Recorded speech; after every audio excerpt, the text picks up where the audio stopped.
Her course was, for the most part, straightforward. She knew not where Yvraine and her cohort currently could be found, but the presence of Eldrad Ulfran was a weight upon the great skein that no one could ignore. His were the fingers that twisted 1,000 strands of fate to his purpose, a meddler who would not balk at matching arcane wit against even the changer of ways. If anything, avoiding Eldrad was far harder than finding him.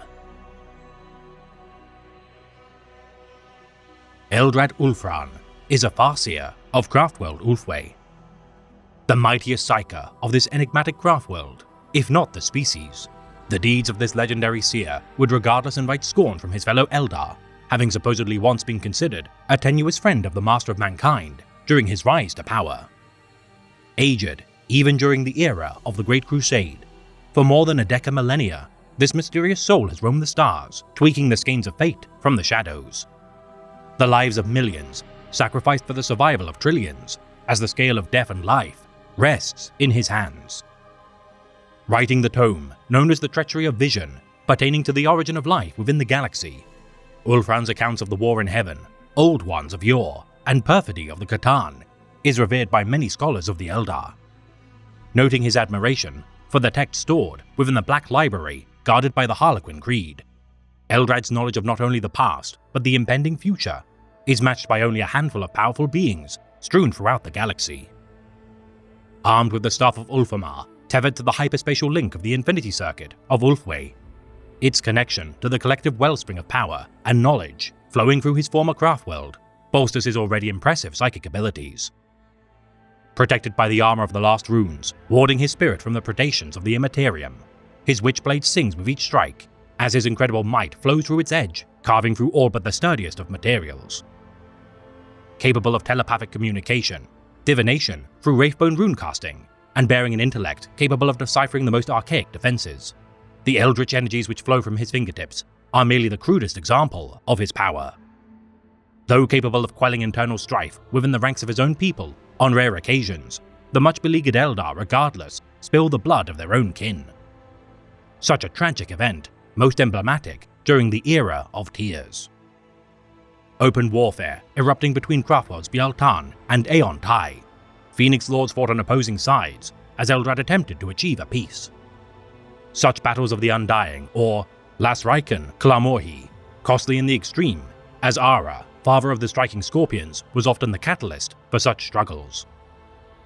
Eldrad convening a council of coalition during the last recorded battle of the Undying to put an end to the warring between Azuman, Jain Zar, and Baharoth, facing Malgan Ra and Karandras.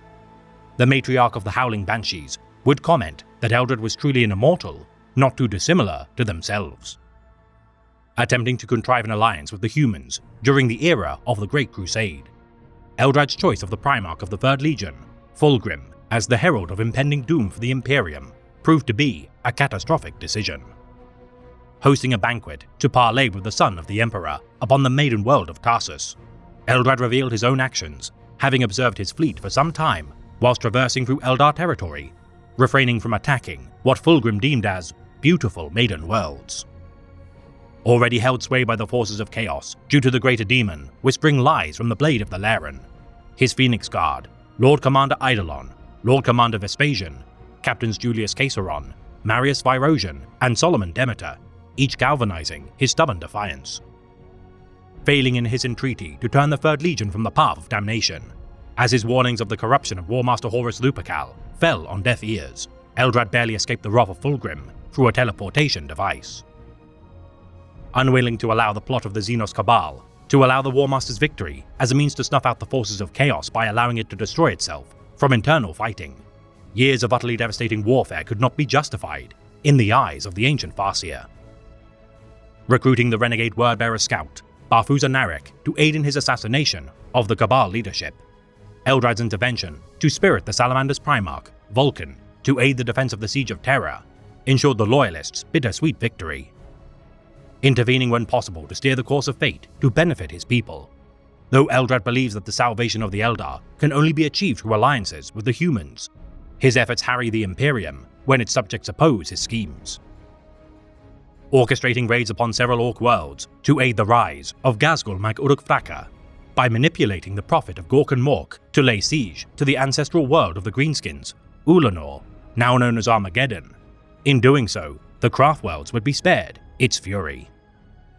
Deliberately instigating the Second War for Armageddon, costing the Imperium millions of human lives, should a mere handful of Eldar lives be preserved, Ulfran shed not a tear for the plight of the Imperium's unending citizenry.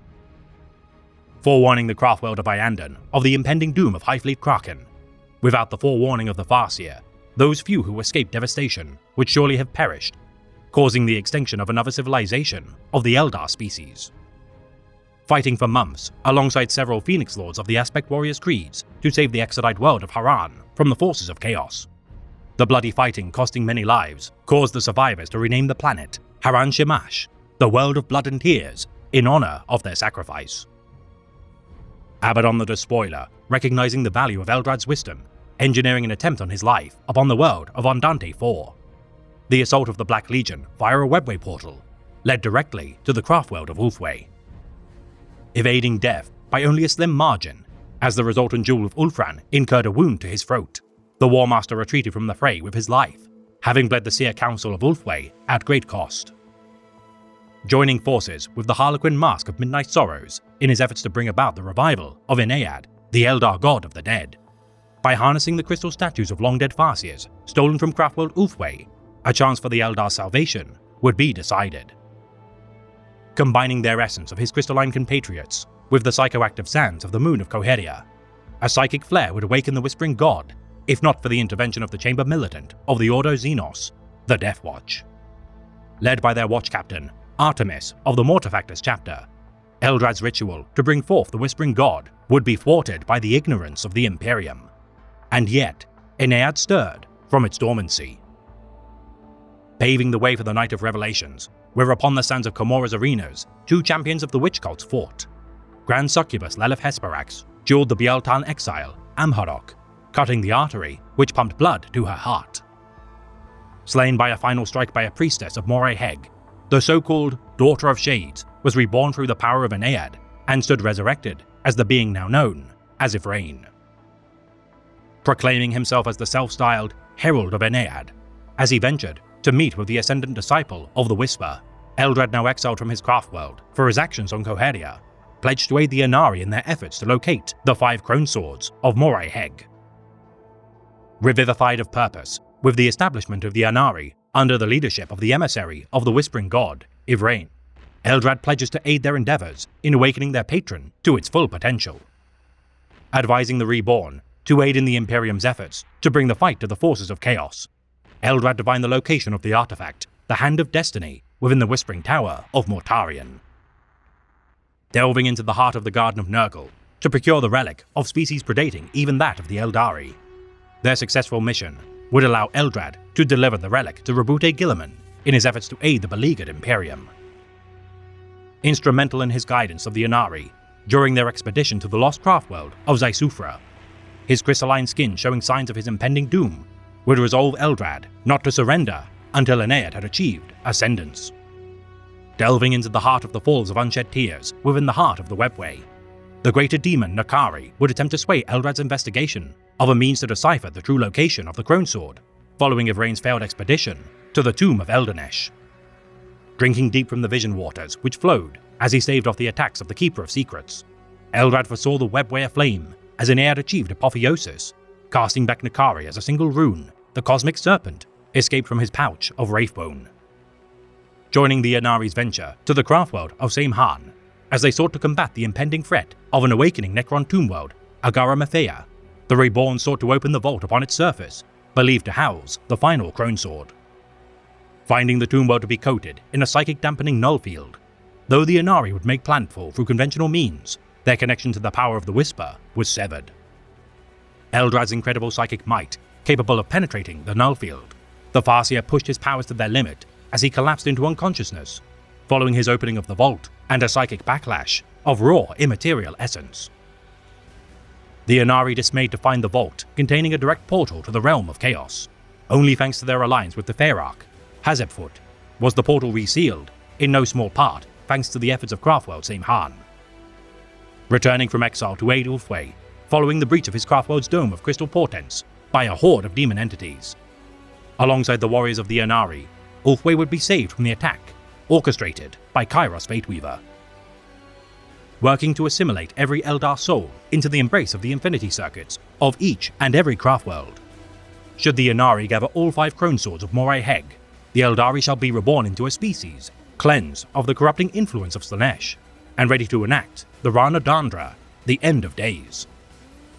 Kaiser Durus the Anchorite, proclaiming the end times to be upon the Eldar species, Eldrad countered that only in siding with the disciples of the God of the Dead shall salvation be achieved, as a new era dawned for the children of the stars. For the plans of Eldrad Ulfran still turned the great wheel towards the Eldar's favor, and in their time of greatest peril, their emancipation cannot be achieved without the wisdom of this redeemed, enigmatic Farseer.